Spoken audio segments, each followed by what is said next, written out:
അപ്പോൾ നമസ്കാരം സുഹൃത്തുക്കളെ, നമ്മളിപ്പോൾ ഉള്ളത് തിരുവല്ലയിലാണ് കേട്ടോ. തിരുവല്ലയിൽ ഒരു ക്രിസ്മസ് രാവിലെ ഒരു സഞ്ചാരമാണ്. ഇത് കാണുന്നതാണ് തിരുവല്ല KSRTCയുടെ തൊട്ടടുത്തുള്ള ജോസ്കോയും പിന്നെ മഹാലക്ഷ്മി സിൽക്സും. നോക്കി നല്ല ലൈറ്റൊക്കെ കൊടുത്ത് അടിപൊളിയായിട്ട് ഇത് ക്രിസ്മസിൻ്റെ ഒരു ദിവസങ്ങളിലെടുത്ത വീഡിയോ ആയിട്ടാണ് തന്നെ കാണുന്നത്. അപ്പോൾ എൻ്റെ യാത്രയുടെ ഉദ്ദേശം നേരെ നെടുങ്കണ്ടം പോവുകയാണ് തിരുവല്ലയിൽ നിന്ന്. അപ്പോൾ തിരുവനന്തപുരത്ത് നിന്ന് ഒരു ഫാസ്റ്റ് വരുന്നുണ്ട്. അപ്പോൾ അതിനുവേണ്ടി ഞാൻ ടിക്കറ്റ് റിസർവ് ചെയ്തിട്ടുണ്ടായിരുന്നു. അപ്പോൾ അതുകൊണ്ടാണ് KSRTC സ്റ്റാൻഡിൽ വന്നത്. അപ്പോൾ വന്നു കഴിഞ്ഞപ്പോൾ ഒന്ന് രണ്ട് മാറ്റങ്ങൾ ശ്രദ്ധിച്ചു. അപ്പോൾ പിന്നെ ഒരു വീഡിയോ ഒക്കെ എടുത്ത് നിങ്ങളിലേക്ക് അത് പങ്കുവയ്ക്കാമെന്ന് ആഗ്രഹിച്ചു. ശബരിമല സീസൺ ആയിട്ട് കൂടി ഒരുപാട് ശബരിമലയ്ക്കുള്ള ഒരുപാട് ബസ്സുകളൊക്കെ വന്നിറങ്ങി പോകുന്നുണ്ട്. കേരളത്തിൻ്റെ പല ഭാഗങ്ങളിൽ നിന്ന് വരുന്നതും തിരുവല്ല ടച്ച് ചെയ്ത് പോകുന്ന കുറേ ബസ്സുകൾ നമുക്കിവിടെ കാണാൻ പറ്റി. ഒരു മാറ്റം ഞാനിവിടെ ശ്രദ്ധിച്ചത് എന്താണെന്ന് വെച്ച് കഴിഞ്ഞാൽ, ഇതിലെ ഫ്ലോറിംഗ് എല്ലാം KSRTC സ്റ്റാൻഡിൽ ഫ്ലോറിംഗ് എല്ലാം കംപ്ലീറ്റ് പോയി കിടക്കുകയാണ്. അതുകൊണ്ട് ഒരു വഴി കൂടെ തന്നെയാണ് ബസ് കയറി വരുന്നത് ഇറങ്ങിപ്പോകുന്നത്. അതുകൊണ്ടാണ് ഈ ബസ്സുകൾക്ക് ഈ വീഡിയോക്ക് നിങ്ങൾക്ക് നോക്കി കാണാൻ പറ്റും, ഇറങ്ങാനും വെക്കാനൊക്കെ ആയിട്ട് ഭയങ്കര ബുദ്ധിമുട്ടാണ്. ഇതാണ് മാവേലിക്കരയുടെ ഒരു ഫാസ്റ്റാണ് കേട്ടോ. ഇത് മാവേലിക്കര പാലക്കാട് ഓപ്പറേറ്റ് ചെയ്യുന്നതാണ്. നേരെ തിരിച്ച് പാലക്കാട് നിന്ന് തിരിച്ച് മാവേലിക്കരയ്ക്ക് പോവുകയാണ്. നോക്കി ആ ബസ്സൊക്കെ വളച്ചെടുക്കാൻ വേണ്ടി അവർ വിടുന്ന പാടെന്ന് പറഞ്ഞു കഴിഞ്ഞാൽ, ഇതെന്താ പ്രശ്നം എന്ന് വെച്ച് കഴിഞ്ഞാൽ, ആ ഫ്ലോറിങ് ഉണ്ടായിരുന്നു, ആ ഫ്ലോറല്ല ഇപ്പോൾ അവരത് ലോക്ക് കെട്ടെല്ലാം അഴിച്ച് പിന്നെ അവർ പുതിയ റിപ്പയർ ഒക്കെ ചെയ്തുകൊണ്ടിരിക്കുകയാണ്. അപ്പോൾ ഒരു സൈഡ് ഇങ്ങനെ ചെയ്തു വരുമ്പോൾ അതിലേക്കൂടെ ട്രാഫിക്ക് സാധ്യമല്ലല്ലോ. അപ്പോൾ അതുകൊണ്ടാണ് വണ്ടി എല്ലാം കൂടെ ഒരു സൈഡിൽ വിടുന്നത്. KSRTCയുടെ പുതിയ ബസ്സാണ്, KSRTC സൂപ്പർ ഫാസ്റ്റ് പ്രീമിയം. ഇത് പത്തനാപുരം ഡിപ്പോയ്ക്ക് അനുവദിച്ചിരിക്കുന്ന ബസ്സാണ് കേട്ടോ. KB ഗണേഷ് കുമാർ മന്ത്രിയതിനു ശേഷം പത്തനാപുരത്തേക്ക് നമുക്ക് ഒരുപാട് ബസ്സുകൾ കാണാൻ പറ്റും. സ്വാഭാവികമായിട്ട് മന്ത്രിയാകുമ്പം അവർക്ക് പ്രിവിലേജ് ഉണ്ടല്ലോ. അപ്പം അത്യാവശ്യം നല്ല ബസ്സുകളൊക്കെ ഉണ്ടെങ്കിൽ AC ബസ്സും എല്ലാം വന്നു കഴിഞ്ഞാൽ അവരുടെ ഡിപ്പോയിലേക്ക് അവർക്കത് എടുക്കാൻ സാധിക്കും. അപ്പോൾ അങ്ങനെ കണ്ടതാണ്. ഞാൻ പല സ്ഥലങ്ങളിലോട്ട് പോകുമ്പോഴത്തേക്കും പത്തനാപുരത്തേക്ക് ഒരുപാട് ബസ്സുകൾ കണ്ടിട്ടുണ്ട്. മുമ്പൊന്നും അത്ര വലിയ ഒരുപാട് ബസ്സുകളൊന്നും കാണാൻ പറ്റിയിട്ടില്ല. ഗണേഷ് കുമാർ പ്രതിദാനം ചെയ്യുന്ന മണ്ഡലമാണല്ലോ പത്തനാപുരം. അപ്പം അതുകൊണ്ട് സ്വാഭാവികമായിട്ടും നമുക്ക് അവിടേക്ക് ഒരുപാട് ബസ്സുകൾ കിട്ടാനുള്ള സാധ്യതയുണ്ട്. സ്റ്റാൻഡിൻ്റെ വൃത്തിയെപ്പറ്റി പറയുകയാണെങ്കിൽ, ഒരു 10 മണി സമയത്താണ് ഞാൻ അവിടെ ചെന്നത്. ആ സമയത്ത് സ്റ്റാൻഡ് ആപ്പാടെ അലങ്കോലമായിട്ട് കിടക്കുകയായിരുന്നു. കഴിച്ചതും കുടിച്ചതും ഒക്കെ ആയിട്ടെല്ലാം അവിടെ ഇവിടെയൊക്കെ ആൾക്കാർ കൊണ്ടിടുന്നു. അത് യാത്രക്കാരെ പറഞ്ഞാൽ മതിയല്ലോ. ഇനി മിക്കവാറും പിറ്റേ ദിവസം ഇനി KSRTCയുടെ സ്റ്റാഫുകളൊക്കെ വന്ന് അത് വൃത്തിയാക്കുമ്പോഴേ ഉള്ളായിരിക്കും അതൊന്ന് മെനയായിട്ട് കാണാനുള്ളത്. ഇതേസമയം ഞാൻ പാലക്കാട് കുറച്ച് നാൾ മുമ്പ് പോയപ്പോഴത്തേക്കിനും KSRTCയുടെ ഒരു വീഡിയോ ഞാൻ എടുത്തിട്ടുണ്ടായിരുന്നു. നല്ല നീറ്റായിരുന്നു. ആ സമയം ഞാൻ 7:30-8 മണി സമയത്താണ് അവിടെ ചെന്നത്. ആ സമയത്തും KSRTC പാലക്കാട് സ്റ്റാൻഡ് വളരെ നീറ്റായിട്ടാണ് കിടന്നത്. ഇത് തിരുവല്ല സ്റ്റാൻഡിൻ്റെ കോലമാണ് നിങ്ങളിപ്പോൾ കാണുന്നത്. ഇതിപ്പം ഒരു പഴയ ഒരു സ്റ്റാൻഡ് പോലെ മാറിയിട്ടുണ്ട്. VSൻ്റെ കാലത്ത് ഇത് ഉദ്ഘാടനം ചെയ്ത ഒരു ഇതാണ് KSRTCയുടെ സ്റ്റാൻഡാണ്. പക്ഷേങ്കിൽ എന്താ പറയുക, ആകപ്പാടെ അലങ്കോലമായിട്ട് കിടക്കുന്നു. മനുഷ്യന്മാർ വൃത്തിക്ക് സൂക്ഷിക്കണമല്ലോ. KSRTCയുടെ ഉദ്യോഗസ്ഥന്മാർ മാത്രമല്ലല്ലോ ഇത് നോക്കേണ്ടത്.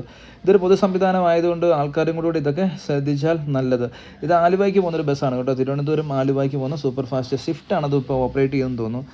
നോക്കി അതും കഷ്ടപ്പെട്ടിട്ടാണ് എടുത്ത് വളച്ച് പഠിച്ചുകൊണ്ട് ഇവിടുന്ന് കൊണ്ടുപോകുന്നത്. അങ്ങനെ കുറേ നേരമായിട്ട് നോക്കി നിൽക്കുകയാണ്. നമ്മുടെ ബസ് വരുന്നത് നോക്കി 10:15-നാണ് തിരുവല്ലയിലേക്ക് എനിക്ക് പോകേണ്ട ബസ് വരുന്നത്. നോക്കി ഇത് 12 കിലോമീറ്റർ സൂപ്പർ ഫാസ്റ്റാണ്. ഇതെല്ലാം വളരെ കഷ്ടപ്പെട്ടിട്ടാണ് കേട്ടോ അവർ വളച്ചെടുത്ത് കൊണ്ടുപോകുന്നത്. അവിടുത്തെ ഒരു ലിമിറ്റേഷൻസ് കാരണം. ഞാൻ നേരത്തെ പറഞ്ഞതുപോലെ ലോക്ക് കെട്ടയാണ് പ്രശ്നം. അതിങ്ങനെ റിപ്പയർ ചെയ്ത് വന്നുകൊണ്ടിരിക്കുകയാണ്. അങ്ങനെ ഇരിക്കുമ്പോഴാണ് KSRTCയുടെ ബഡ്ജറ്റ് ടൂറിസം സെല്ല് കണ്ടത്. തിരുവല്ല ഡിപ്പോയിൽ നിന്ന് ഓപ്പറേറ്റ് ചെയ്യുന്ന പല സ്ഥലങ്ങളിലേക്ക് ബഡ്ജറ്റ് ടൂറിസം നമുക്ക് പ്ലാൻ ചെയ്യുന്നുണ്ടെങ്കിൽ KSRTC നമുക്ക് നോക്കാവുന്നതാണ്. ഇതൊക്കെയാണ് നമ്മുടെ അവിടുത്തെ സ്റ്റാൻഡിലെ മറ്റു കാഴ്ചകളൊക്കെ. ഞാൻ പറഞ്ഞതുപോലെ ആൾക്കാരൊക്കെ സ്റ്റാൻഡ് ഉപയോഗിച്ച് വൈകുന്നേരം 10-11 മണി 10 മണിക്ക് സമയത്തെങ്കിലും നമ്മൾ ഈ കാണുന്ന ഒരു കോലമാണ്. തിരക്കുകൾ വളരെ കുറവാണ്. 12 മണി വരെ ഉണ്ട് ഈ സ്റ്റാൻഡിൽ ബസ് വരും. പിന്നെ 12 മണിക്ക് ശേഷം തിരുവല്ല KSRTC സ്റ്റാൻഡിലോട്ട് ഒരു ബസ് ലോങ് പോകുന്ന ബസ്സുകളൊന്നും കയറത്തില്ല. പകരം അതിൻ്റെ തൊട്ട് ഓപ്പോസിറ്റുള്ള ഓട്ടോ സ്റ്റാൻഡിൻ്റെ അടുത്ത് വെച്ചാണ് ആൾക്കാരെ കയറ്റുന്നതും ഇറക്കുന്നതും ഒക്കെ. 12 മണി വരെ ഉള്ളു ഇത് ഓപ്പറേറ്റ് ചെയ്യുന്നത് ഇതിനകത്ത് വെച്ചിട്ട്.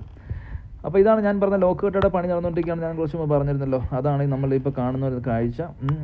ഇതൊക്കെയാണ് ഇപ്പോഴത്തെ അവസ്ഥ. ഇതിപ്പം എന്താണ് ഇതിൻ്റെ ക്വാളിറ്റി ഒന്നും അറിയത്തില്ല.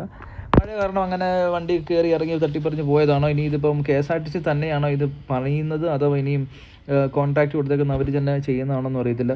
ഒരു മാറ്റം ഞാൻ ശ്രദ്ധിച്ചത് എന്താണെന്ന് വെച്ച് കഴിഞ്ഞാൽ, ഇപ്പോൾ ഗ്രൗണ്ട് ഫ്ലോറിൽ ഒരുപാട് കടകൾ കാണാൻ സാധിച്ചു എന്നുള്ളതാണ്. ഡ്യൂട്ടി പെയ്ഡ് ഷോപ്പുകൾ, പിന്നെ ലോട്ടറി കടകൾ, ബേക്കറികൾ, ജ്യൂസ് കടകൾ, അങ്ങനെ ഒരുപാട് സംഭവങ്ങൾ. ഇത് കുറേ നാൾ മുമ്പ് വളരെ കൊട്ടിഘോഷിച്ച് തിരുവല്ല KSRTC ഉദ്ഘാടനം ചെയ്തിരുന്നു.